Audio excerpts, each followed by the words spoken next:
Hello and welcome to episode 16 of our weekly podcast, Long Shots, or shall I say the season finale. Yes, we have been through 3.5 months of a podcast where we have discussed everything ranging from business, finance, and pretty much anything we find relevant, interesting, and intriguing. But today is slightly different. Before going any further, I would like to point out to our listeners that we are now streaming on Apple iTunes, Deezer, Spotify, and pretty much any podcast app that you might like. So do subscribe, do share our content. Once you subscribe, remember you'll get a nice little notification every time the podcast goes live. So that will make your life also easier.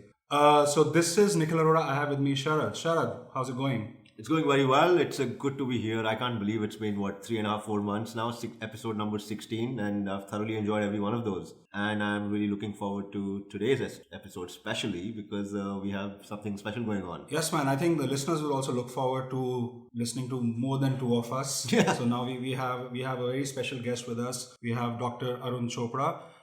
People who follow us on Transfin must be very familiar with his work. He has been actively commenting on health and nutrition related topics, I think since July or August. And in terms of Dr. Chopra, he's a director of cardiology at Fortis, Amritsar. He did his DM Cardiology from AIIMS, where he also worked as an assistant professor. He's a fellow of many international medical bodies, has written excessively on very well reputed journals. So we are very, very fortunate to have him out here. And he obviously has a very special interest in health, diet, and fitness. And that's what we are going to talk about here. Dr. Chopra, pleasure to have you here. Thank you. Hi, great to be on your show. Great. So, I think the best way to kind of go about it is to start from the start. Right. In terms of we are obviously familiar that your interest in nutrition and fitness is beyond medical interest. You also practice it regularly in your own life, and you have also succeeded and brought a lot of personal milestones in that regard. So, let's start with how did this area become something of interest for you? Great to start from the beginning. Nikhil, what happened was that as a child and as a young boy, I was always overweight. And in my life, if you ask me how much weight I have lost, I must have lost over 100 kg, which means 10 kgs 10 times. Oh, wow. So that is interesting because like most other people, I could lose weight, but I could not keep it off. And between the age of 15 and 40, I did this about 8 to 9 times. So each time I lost 10-12 kgs, kept it off for maybe 6 months, and then gained it back within 1 year or so. And by the time I was 40, I was well established in my work. So, the need to study more for developing my work became less of a priority. And general health and the advice that I was giving my patients who wanted to know what they should do in order to remain fit became very important. Therefore, I decided that I need to study why is it that people can lose weight but then not keep it off, start losing weight, then taper off, and gradually become overweight again, lose fitness as they age, and why people say that they eat nothing at all and yet continue to gain weight and feel weak all the time. Right. I've heard that so many times, yes. Yes. And you can't believe how many times I've heard this in my OPD, especially from females over the age of 40. Right. They have this persistent problem. So I was intrigued because there is nothing in the teaching of cardiology or medicine which actually tells you great deals about nutrition, everyday nutrition. Right. So I studied it on my own. And I started over 10 years back. So I think the biggest requirement for you was obviously you personally felt this problem. You got a lot of feedback from patients. So there was a point in your life when in terms of you got some time. Sure. You started getting some time to actually study this in detail. How did you first went online, you first went to a library, how did you kind of, go through that entire journey? Oh, yes, it is a very difficult journey. The problem is that whenever you go to a gym, typically gym trainers ask you to have a routine where, they ask you to exercise one body part today, another body part tomorrow, and they ask you to eat more proteins and less fat and less carbs, and none of that makes any sense. because you really don't know what to do. You don't have the nuts and bolts. Anyway, so I also started with exercise, exercising my biceps one day and triceps another day and the chest another day. And it gives you initial benefit. You lose some weight, you become somewhat stronger, but there everything stops. Yeah. Then nothing seems to work. So then I went into the original diet books, the original books on nutrition, which were written, some of which were written decades ago. Right. And I found that there has been a change in the thinking on nutrition about 50 years back. Right. Up till 1950, 1960, it was clear that fats were okay, proteins were healthy, fruits and vegetables were okay, good to have. Carbs, everybody knew that if you have too many carbohydrates, especially sugars, colas, refined carbs, you tend to gain weight. Everybody knew this till about 1950 or 1960. Right. Until in 1960s, 70s, some Americans did some studies and thought that dietary fats are contributing to heart disease. Heart disease, right. And then they started recommending that you cut down on fats. Yeah. And over the last 50 years, we have seen that fats been cut down. And if you are not going to have butter, you're going to have something else. Yeah. So you will invariably end up having jam. More carbs. Now, More carbs. is jam better than butter? Right. I'm not so sure. Right. But this is what has happened. So what we needed to do was to find out that how you can eat in a practical manner Right. a diet which you can continue over a lifetime and not get tired of in a maybe 6 months or a year, because I realized that you get tired of diets. Yeah. You get tired of exercising without tangible benefits. Right. So I guess sustainability is at the core, Absolutely. right? In terms of diet and lifestyle. Absolutely. Right. So, like in terms of obviously, I think so. There has been a change in narrative, right? So there was a narrative where carbs were the main culprit, and then the narrative shifted to fats becoming the main culprit. And I think now in the last few years we are kind of coming back to the original narrative to some form of fashion. But I assume that this is not as black and white, right? It's not like all fats are good. It's not like all carbs are bad. Absolutely. Right? There must be some line in between. Would you kind Sure. what was your understanding of that? Yes, I think the shift towards carbs being good and fats being bad started in late 70s. Right. And it continued for about 2 decades. Right. In late 90s, the realization came about that after cutting down fats, actually obesity has increased. In the last 30, 40 years, there has been a... Because I still recall your quote, you always say that there's never been a time when there's a rampant obesity and rampant presence of gyms at the same point of time. Absolutely, I think I wrote that. I thought I need to put that in. Sorry. Yeah. Exactly. Yeah. So by end of 90s, it was realized that fats are not all bad. Right. And low carb came in, high fat came in. Right. And for the next few years, that reigned. But ultimately, it was realized that neither very low fat nor very low carb is great. Okay. So what we now realize is that there is probably something which is known as a U-shaped curve. Okay. Which means that with very low consumption of a macronutrient and very high consumption, you have increased health problems. Right. With a moderate intake, you have least possible health problems. So you understand the concept of a U-shaped curve. Right. So if you are taking 10% fat, Right. that's bad for you. Right. If you are taking 70% fat, that's bad for you. Right. If you are taking between 30 and 40% of your calories as fat, that's optimal. Okay. Similarly, if you are taking 10% calories as carbs, that's bad for you. But if you are taking more than 60% calories as carbs, that is also bad for you. So something like 40 to 50% calories as carbs is optimal. And what remains, something like 20% or so, 20-25% should be proteins. Right. So this is from a dietitian or a nutritional perspective. So like a 40-40-20 split Something like that. kind of goes.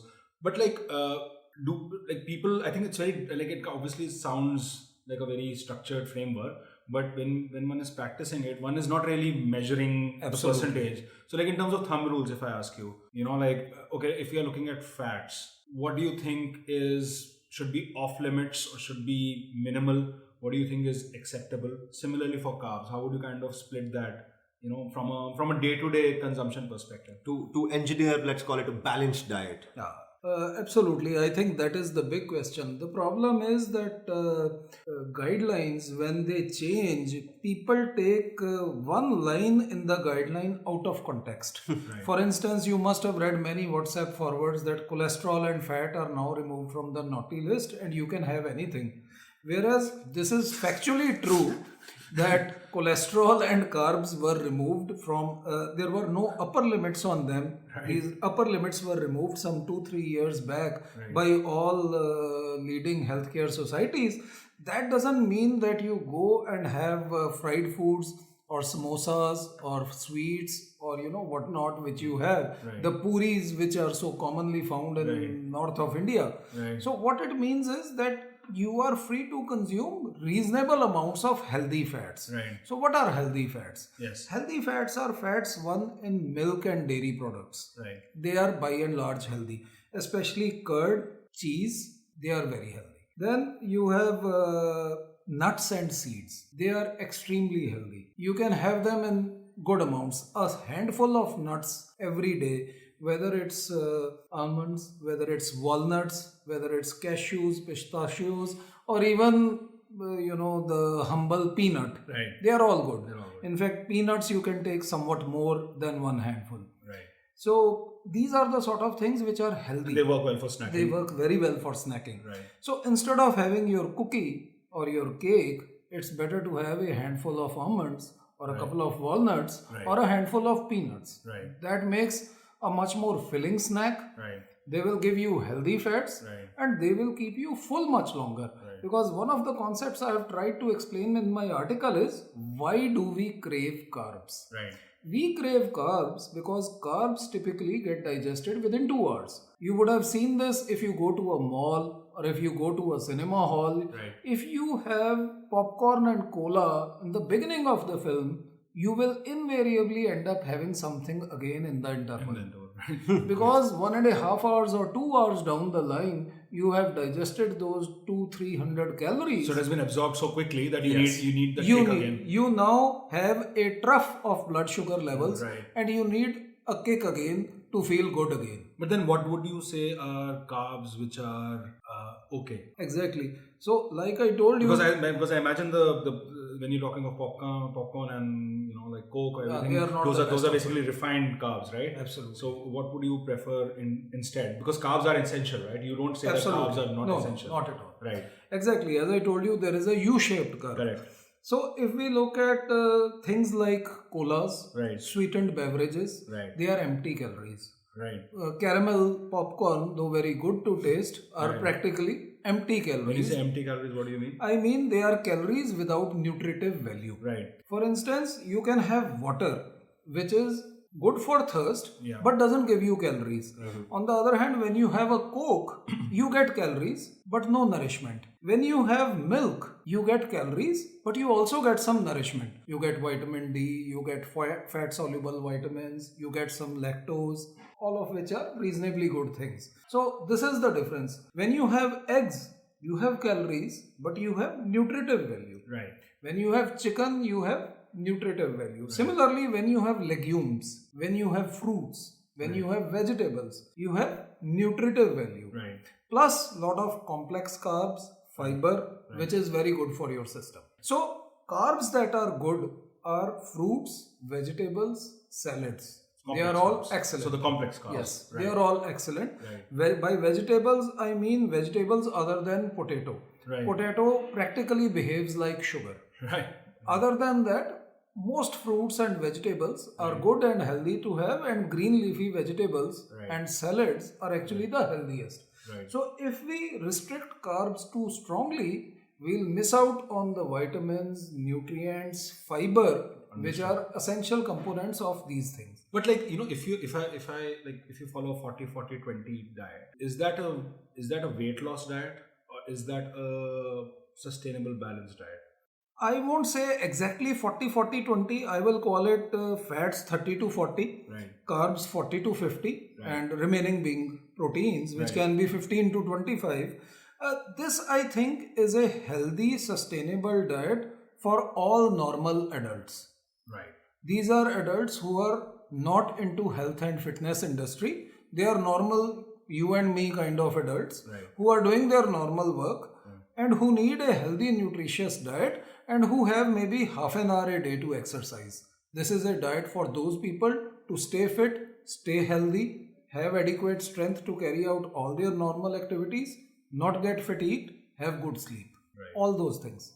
That's very interesting, and I just want to ask another question because last 8 years I saw that there was a wave of veganism or vegan diet in the West, and interestingly you talked about dairy and eggs and even meat. How do you think meat, and I personally am a big meat lover in terms of chicken and mutton and fish and whatnot, how does that fit in this entire scheme of things? I mean, I understand it's protein, but what do you think? What are your views on that? So, two things. One is veganism. Vegan is a healthy lifestyle. You can consume healthy proteins and healthy fats, healthy carbohydrates if you are a vegan. There are several options available. But you can be unhealthy also if you are a vegan. See, you can have French fries even if you are a vegan. You can have Coca-Cola even if you are a vegan. So, what I mean is, veganism doesn't mean health. Yeah. It is your choices within the particular dietary pattern that give you health. So the important thing is not macronutrients in particular. No fats are great. I mean, fats are not all great, not all bad. Carbs are not all great, not all bad. Same about proteins. But a balanced diet, what our grandmothers probably gave us, they are very healthy. We now find after researching for 50 years that what our grandparents used to consume was possibly quite healthy. Coming to the next part of your question about meats. All the data for meats tells us that if you talk about fish, marine, seafood is uniformly healthy. And twice a week consumption of seafood actually gives you a lot of health benefits. Not only in improving your lipid profile, but your blood pressure and reducing your risk of getting heart attacks and strokes. It's useful in all things. Next we come to so-called white meats, chicken, etc. That is also quite reasonable. It's more or less neutral. It's not too good, it's not too bad. It's good in the sense that it gives you healthy calories, healthy proteins, and it doesn't have any correlation with increased risk of heart attacks or strokes. Now at this time you should understand that when I'm talking of chicken, I'm talking of chicken as a food. I'm not talking about KFC. See, there are ways of making chicken healthy and unhealthy, just as with all other meals. Meats, when we talk about red meats are the only meats about which questions have been raised regarding health concerns. Here you have to differentiate between processed red meats like bacon, salami, what you put on your pizza, stuff like that, or unprocessed red meats, which is fresh meat which you get in the market, you cook and eat. The risk for fresh meat, unprocessed meat, is much lower, and the risk for processed meat is twice as high as far as an increased risk of diabetes and an increased risk of heart attacks is concerned. What we find is that if you take more than 50 grams of processed meat every day, you have a twice as high risk of getting diabetes or heart attack on long-term follow-up. On the other hand, if you consume more than 100 grams of fresh red meat every day, which I think very few people in India would be doing, then you have a half as much risk than processed red meat. This is the sort of thing. So for red meat, I would like to say occasional use, once or twice a week is good. But daily may not be the best idea. Fish, chicken and turkey, all white meats are much more acceptable, can be had regularly. Within these foods, there are ways of making it healthy and unhealthy depending upon how you cook them. Medium, basically. So basically, sir, pepperoni pizza is now out. Occasionally. Only occasionally it's okay. So yeah, I mean, I think in terms of let's kind of move on from nutrition to fitness. And in fitness, I won't actually, like, the way I'll probably ask the question would be something different. What annoys you about people's understanding of fitness? What is, like, if I ask you, like, what is the biggest thing which gets you irritated that, okay, look, you are not getting it right? The most annoying habit is trying to find a quick fix. Right. Yeah. See, fitness is not quick fix. It's a lifestyle. It's a mindset. You have to decide mentally to be fit, to be healthy, which means eating in the way healthy people should eat and exercising regularly. What And lately- still, it won't be a quick fix. it will not be. It will never be. Right. Because if after 10 years you stop exercising or you stop eating healthy, 1 year down the line, you'll be back where you started from. Right. Wow. So it's a lifestyle. It has to be its own reward. We can't be looking for short term gains. Fitness, the urge for fitness, the urge to eat healthy. And So it cannot be an objective driven, it's a process driven Sure. exercise, I guess, at the end of the day, right? In terms of like say I am someone who doesn't do any physical activity in addition to like walking to work, waking up in the morning, all those kind of very mundane things. If I obviously I am kind of thinking about getting fit. Like when I say I am, it's just a case study. No, I'm not talking about myself. Sure, obviously. I understand. Just for the benefit of everyone. So if I am someone who has a minimal amount of time and minimal amount of commitment, let's just say, to do anything fitness regarding, as a practitioner of fitness, what would be the minimum advice you would give me? Well, Nikhil, first I will tell you that you are not alone as a case study because only 8% of individuals in this world, adults, are actually regularly physically active, Right. and only about 35% are mildly active. Right. More than 62% adults in the world are sedentary. Right. And as they say, sitting is the new smoking. So if you don't get up for 1 hour from your seat, it's like smoking one cigarette. Therefore, the least you can do is get up once every hour from your seat, Right, do something and come back, Right. rather than asking your secretary to hand you over the file. Right. It may be a good idea to just walk over and pick up the file. Good thing is that benefit we don't have yet here. So Though I was telling this to the case study. right. That's very interesting. Right. But what I can say is that if you have maybe half an hour every day and you feel committed to exercise and your current health is not great, a simple walk is the best way to start. Though a walk may not be the finest exercise, guaranteed to give you highest levels of fitness, it will provide a basic level of fitness to everyone. And this goes on from, let's say, somebody who's 25 years old to somebody who's 80 or 90 years old. Anyone can start walking at any time and gain benefits from it, not only in terms of fitness but also going out in the environment. Hopefully it's not in Delhi. Right. Hopefully it is somewhere where it is cleaner, Cleaner air. where you can smell fresh air, look at green trees and flowers, and that improves your quality of life and gives you mental relaxation. So the walk is the minimum you can start with. Within this, you can go on depending upon your current levels of fitness. Right. For instance, somebody is young. Let's say our case study is a 25-year-old gentleman who is otherwise fit. And if he has only 15 minutes a day, Right. we can advise him some body weight exercising, some circuit training, which will give him extra advantages over and above the simple walk. Right. On the other hand, if our case study is a 65-year-old diabetic, hypertensive male patient who has trouble controlling his weight, his blood sugar and his blood pressure, there just the addition of walk can give him great benefits. I think I have written about this earlier that if one can walk 30 to 45 minutes every day, one can reduce one blood pressure medicine.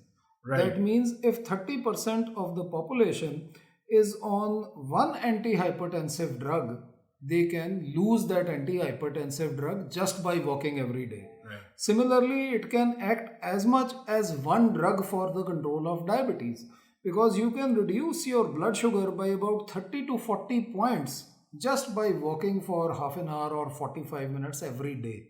Right. Similarly, it helps you in losing weight, in gaining muscular strength, in all those ways. Therefore, the least you can do is to start walking on most days of the week. Right. Once you can do that for 6 months or 1 year, we can start on an incremental path. But that comes later. That's very interesting. Right.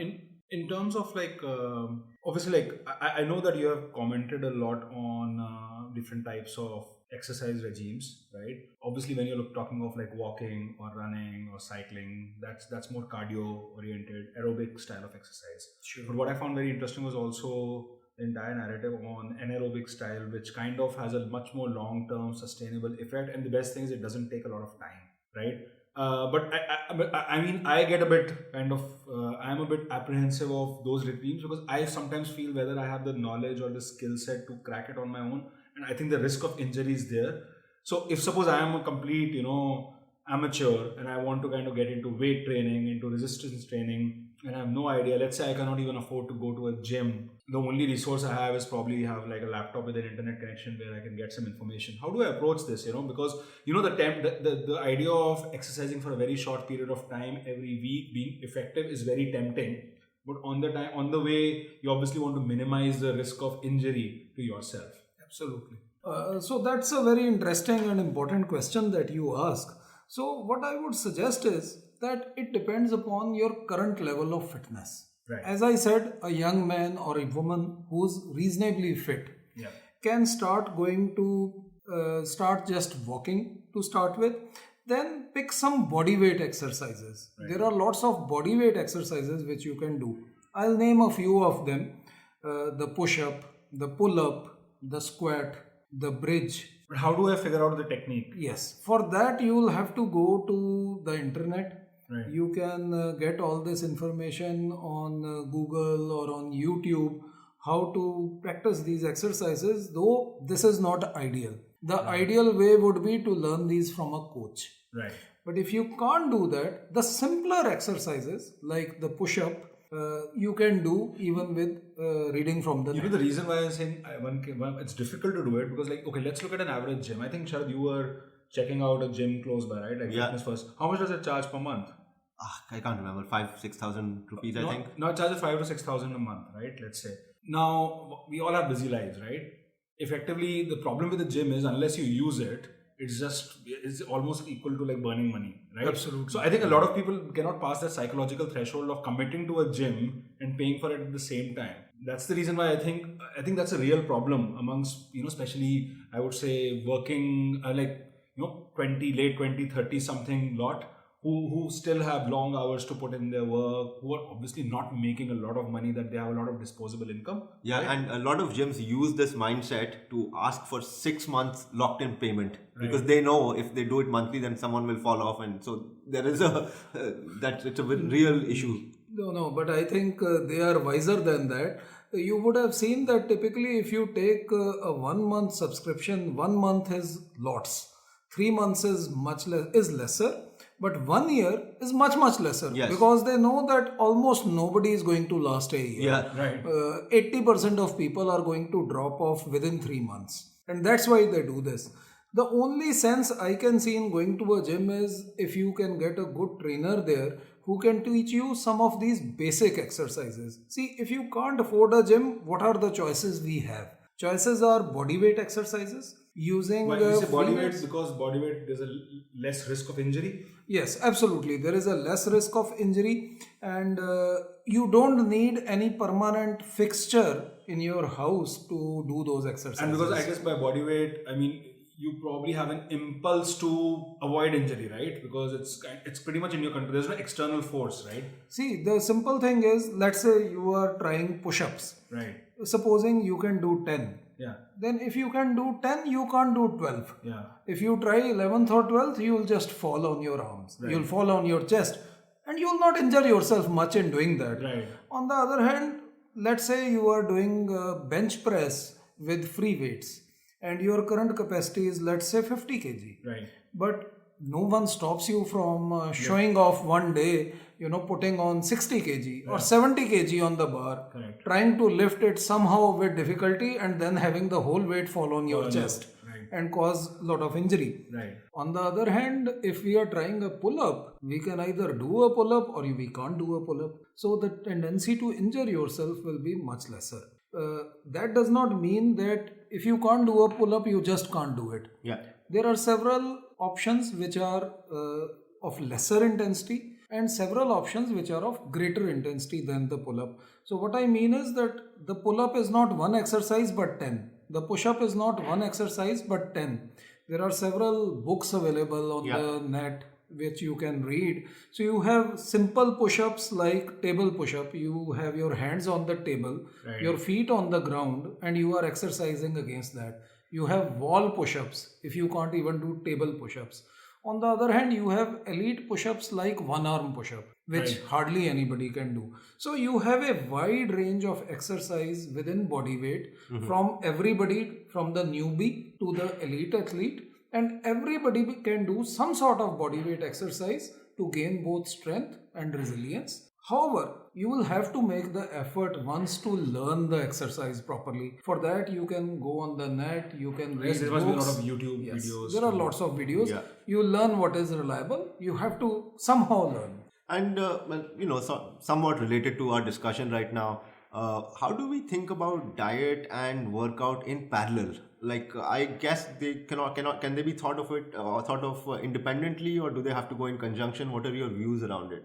That I think, Sharad, is a very important question, because I tend to find that people think that if they are exercising, they can eat anything and get away with it.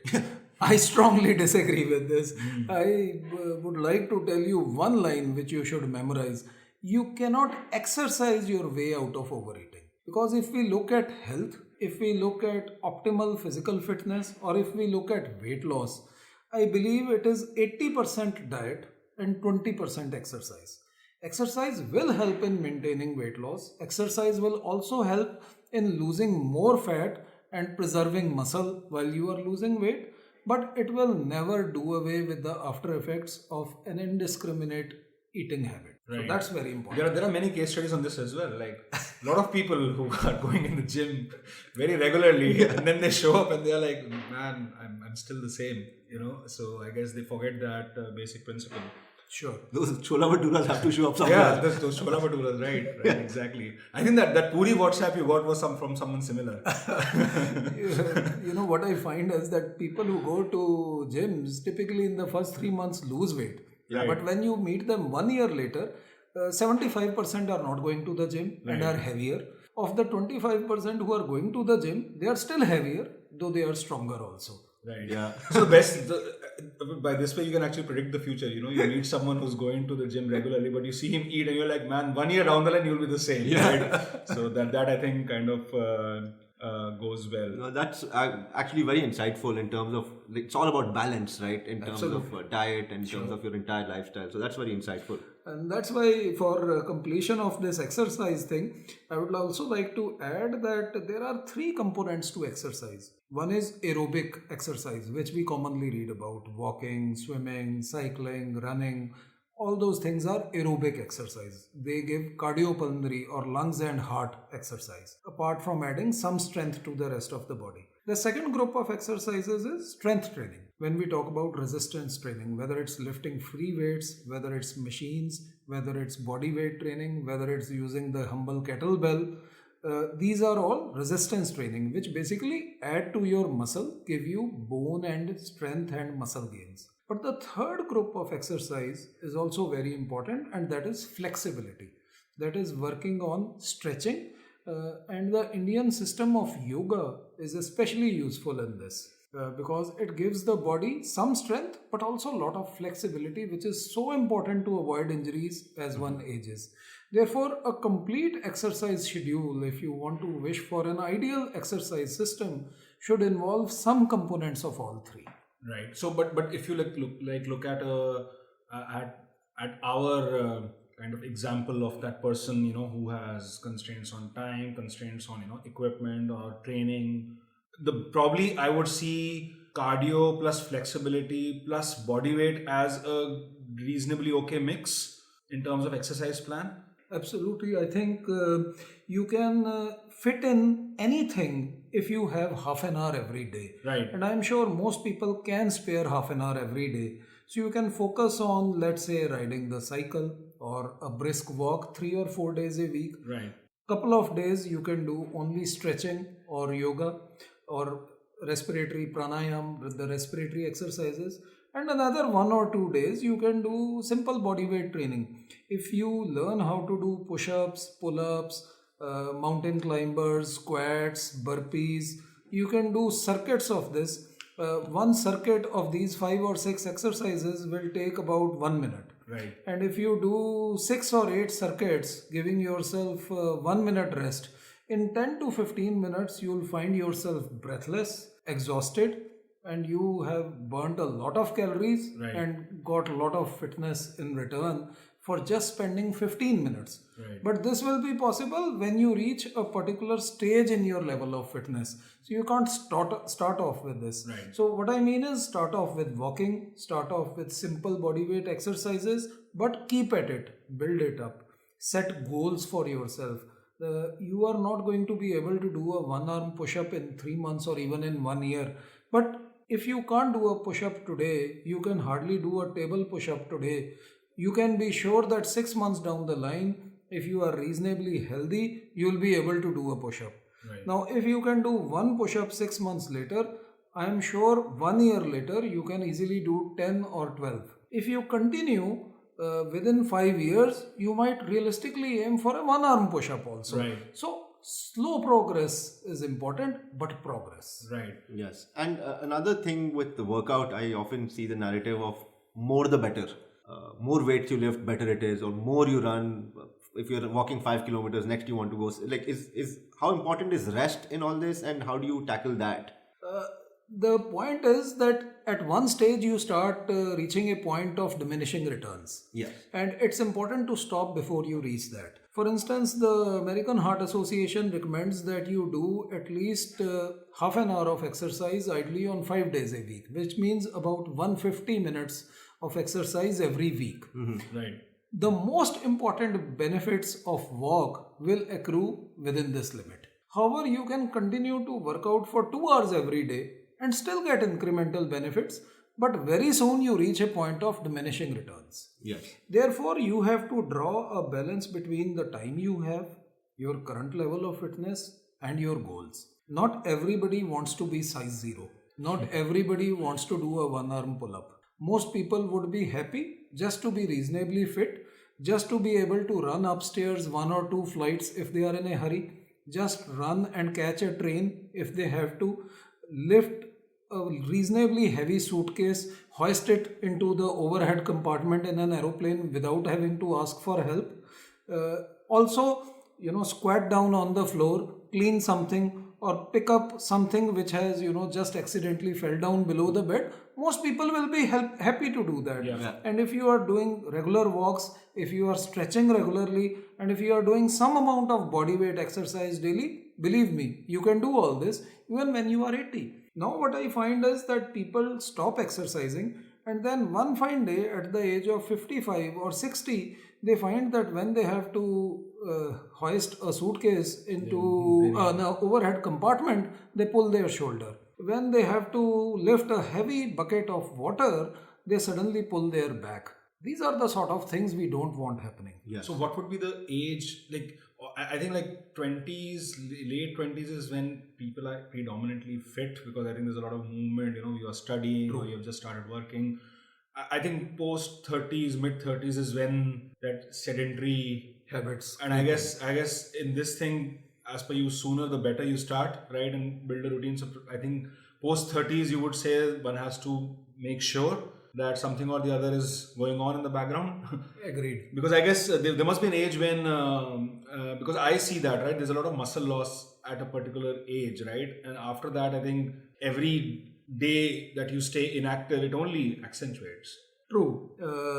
You, I think, pointed out the cutoff age very rightly. And in the 20s, your hormones are good, your general physical activity is good. So you keep your lean muscle. But after the age of 30, there is a rapid decline.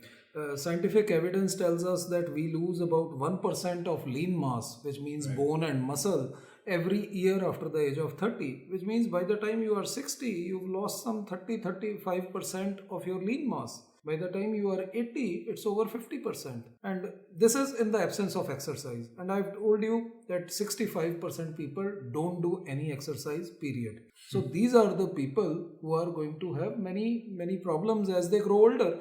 In fact, after the age of 65, there is now scientific evidence to show that the maximum morbidity and mortality is due to heart attacks and strokes, but number 2 is due to orthopedic problems, musculoskeletal problems. Right. If somebody from standing position can just squat down on the floor and get up without support after the age of 60, this is the biggest predictor that he will not have a fracture by falling in the next 5 years. Wow. On the other hand, if somebody can't do that, and I see very many people who can't do that, their chances of slipping down, falling and injuring themselves are very high. After the age of 65, people get an average of 2 falls per year. Right. And you injure yourself half the times. Right. So there is a chance after the age of 60 to injure yourself at least once a year by falling. And if you are exercising regularly, you will avoid all that. Right. So the sooner, as you said, the better it is. I'm not saying that you wait till 30 to start exercising. Right. If you can start in your teens, nothing like it. But if you haven't started even till 30, maybe you've got settled into your job a bit, now is the time to start exercising. After 30, you must exercise regularly, and not just aerobic exercise. Ideally, spare half an hour once or twice a week for some resistance training, for some strength training, Right. to preserve your bones and your muscles. This problem of osteoporosis which you see, you must have heard your vitamin D levels are low, your bones are weak, your parents must have been told that sometime or the other. It is only because we have stopped exercising. Right. If we continue to exercise, these problems won't be found. Well, now we know what we'll do in the evening, Sharad. Yeah. Yes, we are both above 30, as you must have realized. Yeah. Anyways, but I mean, it's strange the parallels between when to start exercising and when to start financial planning. The story is pretty similar, right? In financial planning also you say, right, that you don't plan for retirement once you retire. You actually start when you are 25, 30. I guess you have to accumulate it and then let it unleash in the... So lots of food for thought. Or maybe food was not the right word here. No, fitness is also a bank account. Right. You keep on exercising, you keep on healthy eating, and you accumulate benefits. And then you can draw on them sometimes. Once or twice in a year, you can splurge. And if you've been going through my articles, you would see that I recommend a weekly cheat meal to stay clean. Yes. Because if I tell somebody that, okay, you are not going to have any sugars, any fats, anything bad the rest of your life, believe me, 6 months down the line, he'll say, bang it. Right. To hell with Dr. Chopra, and I will eat what I want. Yeah. And you will ultimately be worse off than you are today. Therefore, it is important to allow cheating within this schedule. And that's why I say that if 6 days a week you stay clear, 7th day, enjoy. Have a sweet, have a snack, have the meal you were waiting to have. Maybe it's a puri, maybe it's ice cream, maybe it's a cookie, maybe it's a cake, doesn't matter. 1 day of a week, maybe 2 cheat meals a week are perfectly allowable if you remain clean the rest of the week and exercise regularly. Yeah. Well, that kind of has concluded on a, I would say, rather cheerful note, because there's a cheat day possibility as well. Yeah. Well, now I think, we can probably switch gears here and move to something a bit more high level, a bit more macro level.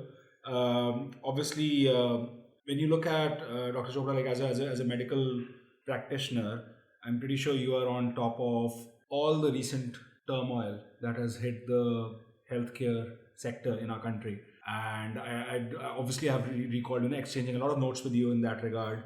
And I think the thing that really struck me recently was, I think, a study by Lancet, which is an acclaimed medical journal, which spoke of the rising risk of physical violence on doctors in India, especially in big cities. I think as citizens of Delhi, we have seen some local examples also in that regard. So I just sometimes kind of think that obviously, like, the medical profession, it's a very respected profession. A lot of hard work goes into that. A lot of years and years of deep study, personal sacrifices go into that. Why is it that suddenly this entire field or profession, or so many high potential people, are getting trapped in this negativity, and also facing the physical risk of being injured by a patient or patient's family? So I'll kind of pass the mic to you there, and would love to hear your thoughts on it. Nikhil, this is of great significance not only to me as a doctor, but to us as society, I think. And as you know, I have some strong views about this. But let us start from the beginning. What has happened is that in India, we earlier had the concept of a GP or a family physician who used to take care of most of our simple health problems like fever or childbirth or loose motions or things like that. And these were respected elders and they would not charge much. And often people would pay them not even in money but in kind. Like somebody who was a farmer would give him maybe a kg of vegetables extra to sort of compensate for his services, and that was all very well taken. At that time, high quality healthcare. So, like in terms of chronology, where do you think that time was when this was pretty much the protocol? This was maybe in the early post-independence era. Right.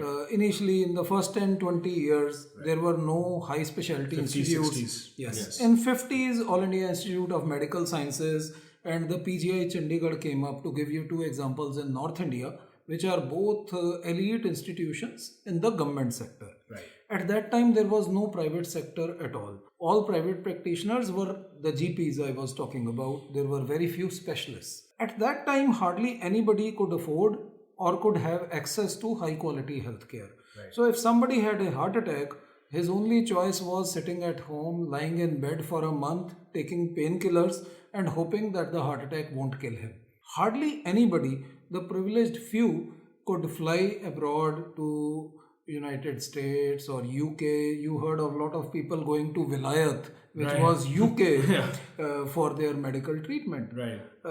However, all that started changing in the late 70s and 80s.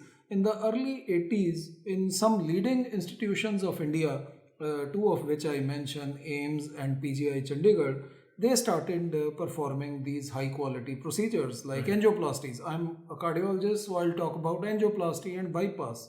So in 80s, we had these procedures, but since there were only 2 or 3 hospitals catering to the requirement of the entire nation, whose population at that time was already over 600 million, we found huge waiting lists. Yeah. We found that if a patient wanted to get an angiography done in AIIMS, the waiting list would run into years, by which time most people would actually, half of them would die of their illness. Right. So it was obviously not a practical system. Right. But government also cannot be blamed. It did not have the resources. There was a capacity crunch, Yes, basically. to set up so many hospitals. Right. So private sector started coming in late 80s.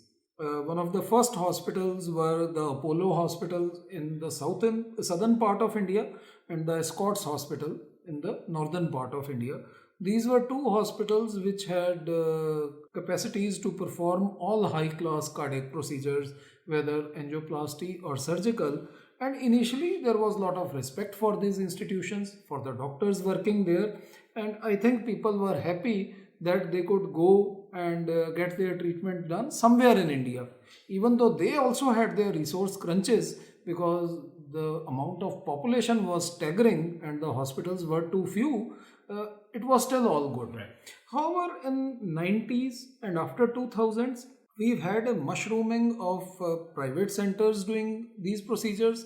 We've had a mushrooming of corporate hospitals. So what we found is that the cost of treatment has gone up tremendously. Whereas earlier one would get a heart attack and either die of it or live with it, but not spend too much money, maybe spend 500 or 1000 in some basic medicines and the doctor's fees. Now it is possible to spend lakhs. So you can spend 2 lakhs or 3 lakhs in trying to get an angioplasty or bypass surgery. That's a function of the quality of the procedures and the care. Yes. So everything is still good if the procedure is done and the patient does well. Yeah. The problem is that worldwide we know heart attack has a significant amount of mortality. Right. Even in the finest of hospitals in the world, 5 to 10% of people coming with a heart attack will die because of it. This is despite the best medical management, despite whatever procedures can be done. Now the problem is that people are not prepared to spend money on their health. They have generally not prepared for it. They have money kept for their children's education. Yeah. They have money kept for their children's marriage. They have some money these days kept for their car or for their annual vacation. But there is hardly any arrangement for health problems. Right. And health problems are going to hit everyone as one ages. So, on the one hand, there is availability of healthcare, which is expensive. So as a patient, I know that there's the optionality that I can be saved, but I've not really mentally allocated those kind of funds. Right. That kind of obviously creates, because that transition is ongoing, right? Right. So you are now, you are ready to get expensive treatment done, which will strain your finances because Right. you're not prepared for it. Now, if the patient lives, everything is hunky-dory. But if the patient doesn't live, unfortunately, that time suddenly people realize that we've spent so much money on this patient's care and it's all a loss because the patient isn't coming back. And if it's a simple person, he will possibly accept it or maybe protest against it. But in today's troubled times, when the environment is politicized, when you have people trying to make their name doing one thing or the other, it's very easy to incite emotions at that time. And the sympathy of everybody is obviously with the person who's lost his father or mother or brother or sister. And therefore, nobody hears what the poor doctor or hospital has to say. By saying this, I don't mean to say that there are no unethical doctors or unethical practices in hospitals. There would be, I'm sure, as they are in all professions. But we should not hang them without a trial. Right. Unfortunately, an angry mob comes, breaks windows and doors of the hospital, breaks equipments, manhandles doctors, and that's not a good thing to happen. On the other hand, we have the same thing happening in district level government hospitals also. Right. Here for different reasons. Here the issue is that you are expecting care of a high class tertiary hospital but not getting it. So you have this paradox here. There are a set of hospitals where you are getting tertiary care but at expensive rates. Yeah. You are not prepared Mostly to spend private, mostly private, Right. where it is hard to spend the money on them. On the other hand, you have another set of government district hospitals, most of which are not geared up to manage very sick patients. So here the expectation is that you get you get experienced doctors to look after you, you get equipment to look after you, but without spending any money, which will not work. So this is the paradox of the Indian population. In the government hospitals, you don't spend much money, but you also don't get too many facilities. Right. In the private hospital, you get a lot of facilities, but you end up spending much more money than you thought you would. And this is why the Indian patient is happy neither in the government hospital nor in the private hospital. Because I guess most of them, like I read on insurance a lot. That's an area of my interest. I mean, obviously insurance penetration is fairly low. So that obviously has an overhanging problem. It's not like according to you, the problem is not with the business model of the private hospital. The problem is with the lack of financial planning or security or expectation on the patient's end, correct? Right. For instance, in United States, when you join a job, you know who's going to look after your medical insurance, Right. whether it's your employer or whether it's you. Here, there is no such There's no mandatory framework. There is no mandatory framework. For instance, government has made it mandatory that when you buy a vehicle, you can't drive it out of a showroom without insurance. Correct. Yeah. Unfortunately, we have no such compulsion for a newborn baby, whereas I think that should be the case. That's such an interesting analogy. Absolutely. Yeah, no, I mean, no, because I mean, do you think there's anything wrong with the business model of private hospitals? No, I mean, I don't want to kind of. I mean, I'm sure there are unethical practices. It depends from name to name. Like you cannot generalize. I get that, but why is it that they charge so much? Like, are they justified in charging so much, or is it a function of the kind of capital investment that they have to incur? I think you've hit the nail on the head. It's a function of their initial capital investment. What you must understand is there is a big difference between setting up a government institution like the All India Institute of Medical Sciences or a reputed corporate hospital. In a government institution, the land is from the government, the building cost is by the government, The equipment is by the government. Again, it's the taxpayers' money, but nobody actually physically pays for it. On the other hand, when you do the same thing in private sector, you have to first buy the land on commercial rates, then you have to get clearances on commercial rates, then you build the building on commercial rates, you pay for electricity on commercial rates, and remember, electricity in hospitals is much more expensive. Because they require backups and everything. Yes, right? they require backups and they require high voltage. For instance, the cath lab requires high voltages. So the cost of electricity to a cath lab is sometimes as much as half of the remaining hospital. Right. Because we need so much electricity. Then look at equipment. A typical cath lab costs over 3 crores. The amount of money which is given per year to the company for the CMC, the comprehensive maintenance contract, is about 10% of that. So about 30 lakhs. So you are paying 30 lakhs per year in addition to the 3 crores you gave them in the beginning for maintenance of this lab. So when we say that in a hospital like AIIMS, you can do an angiography in 5,000, why does a private hospital take 12 to 15,000? Because in AIIMS there's a budgetary allocation, and in the private hospital, obviously. Absolutely. Yeah. So you remember that the private hospital has first set up the hospital, Right. then he is running the hospital, then he has to gain back his cost spent within a period of 5 to 7 years, and he has to be ready 7 years down the line in setting up a new cath lab, because in 7 or 8 years this cath lab is going to be defunct. Right. So these are the compulsions under which an Indian hospital works. Having said that, it's also important to remember that despite costs which look atrocious from an Indian point of view, and I agree to that, the cost of an angioplasty of, let's say, 2 lakhs or 3 lakhs does look atrocious from the Indian per capita income point of view. Yeah. But if we compare it with the cost in the West, it's less than 10% of that. Right. The average consultation fee in an American hospital for a super specialist would be something like $50 to $200. In India, it would be $10 to $20. An average angiography or an angiography would cost maybe $3,000. We do it in about $200 or $300. Right. The average angioplasty again costs 10 times as much. The bypass surgery costs are around $50,000 in USA. And if we look at the cost in India, it's only $3,000 to $4,000. So if we compare any cost in India with cost in the West, it's less than 10%, just a fraction of the cost incurred in the West. So if we look at... I have to kind of interject on that point, because, if you talk of the West is a big blob, right? West has also different models in it.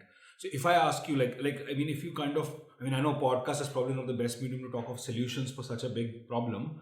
But still, if I ask you that, would you prefer a US-like model where it's insurance-driven? And let's face it, the reason why US treatments are also higher is because there's a lot of insurance money going in, and that's why it's artificially inflated, right? So would you prefer that kind of a model where pretty much everyone is insured, but treatments are expensive, patients don't care that much because someone is paying for them, and hospitals can operate on their commercial considerations? Or would you prefer a more, I would say, egalitarian or socialist kind of model like in UK or in France, where there is more public spending, where actually the onus of secondary and tertiary healthcare is more on the public sector rather than on the private sector, be it NHS, be it, spending allocations? So if I ask you, what do you think is a more optimum model, or would India require its own model? How would you think about it? India, I think, would obviously require its own model because of its sheer size and numbers and lack of percolation of facility to the distal, to the periphery where it's needed the most. However, comparing between US and let's say UK and Canada, any day I would follow the UK or Canada system. Right. The US system is not a great system because it started initially in a very positive way, but what happened was that as people became more aware and more litigation started, medical care became less of caring for the patient but became more of covering your own backside. Right. For instance, if anybody comes with even pain abdomen to a leading healthcare facility in United States, he would get all investigations for a heart attack as well, even if it were obvious that he has gastritis or a ruptured appendix. So this is a problem which I find there, that they are spending too much money in covering their backside, and which is why all hell breaks loose if you've gone to US and unfortunately you have a health problem. On the other hand, the UK model and the Canada model are much better. There they have a particular resource which they can use. Let's say they have 100 points which they can use over 1 year in taking care of their patients. They prioritize. They try to find out who are the groups of patients who will benefit most from this care. Right. On the other hand, we have American data showing that of all the budget spent on healthcare, 25% is spent in the last 6 months of life. Oh wow, that's interesting. This is something worth thinking over. Is it worth it spending Right. all that much money at that time for those patients? What is really happening is that those people are staying on ventilators and life supports. None of their family is with them. The families visit them once on the weekend, and Yeah. the insurance company is taking care of the bills. I don't think that's a great idea. The Indian system of healthcare, where the entire family participates in the care of the patient, is actually a very healthy model. Right. But we have to realize that we But have that's to. also changing, right? Oh, that's changing. That's right. also unfortunately changing. I agree. don't think it's. It's not I the think same. especially in urban areas, It has I guess that kind of big city parallel is seeping in. But like interestingly, when you mentioned Canada, like obviously, like Sharad, you've lived in Canada in terms of like in terms of healthcare. Is that something that you have also kind of experienced or looked at in terms of how, like, what's the perception in Canada towards their own healthcare? Because I think everywhere people are generally more critical about how the system works at their own turf, and everything, grass always looks greener on the other side. Is that perception in Canada also there, or people are relatively happy with how things fall, like this entire points-based prioritization model? I think it's somewhat of the latter. There is a sense of satisfaction amongst them, and I found that most of the comparison they draw is with the United States. That how theirs is better, how Canada's model is better. How we're so much better. Right. So in that context, I think there's a level of satisfaction. But I've also noticed that there is a perception of extreme excellence chasing. So even there's the smallest little incident, it gets put under the magnifying lens, and they look for scope for improvement. So I saw that not just in healthcare but across the society as a culture. So I would never see someone say that we're the best at it. Right. But I think deep down the perception is that we're pretty good at this. Like we've managed it fairly well. Obviously, they think that things can be better and more accommodative for everyone. But I think generally there's a positive vibe. Is my understanding. But again, I've never looked at it from this lens specifically. Right. But that's a feeling I. But I guess we also have to correct for the fact that while US is a 300 million people country, and India is like 1.2 billion. Canada probably 35. has 35. So it's like, it's also, I mean, it's always very attractive to extrapolate models. But I guess as you mentioned that India would require its own models, we can kind of probably, branch out and take the best of things, how they work all over the world.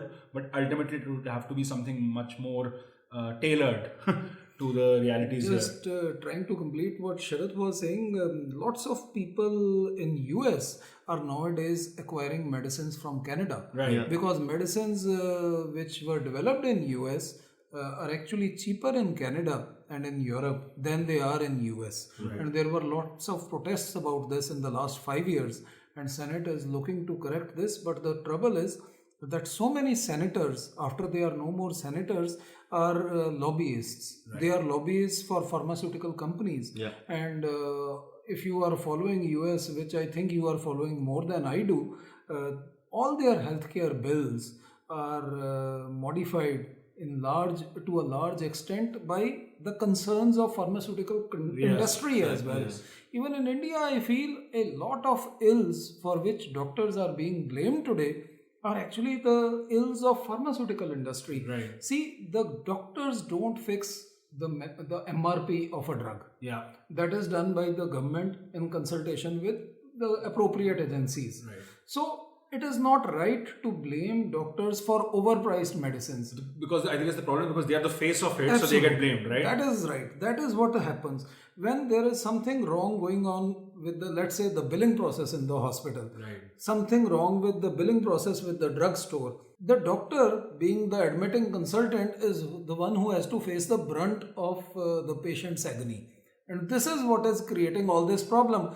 The administration remains on the backside, the drugstore owners remain on the backside, the stent and the infrastructure providers, they remain on the backside, and we as doctors have to face the hostility of society, Right. because they feel that they have spent money on our name. Correct. Whereas you would realize that the doctor actually gets a very small percentage of the entire hospital bill. Yeah. No, absolutely. And this is something which is found everywhere.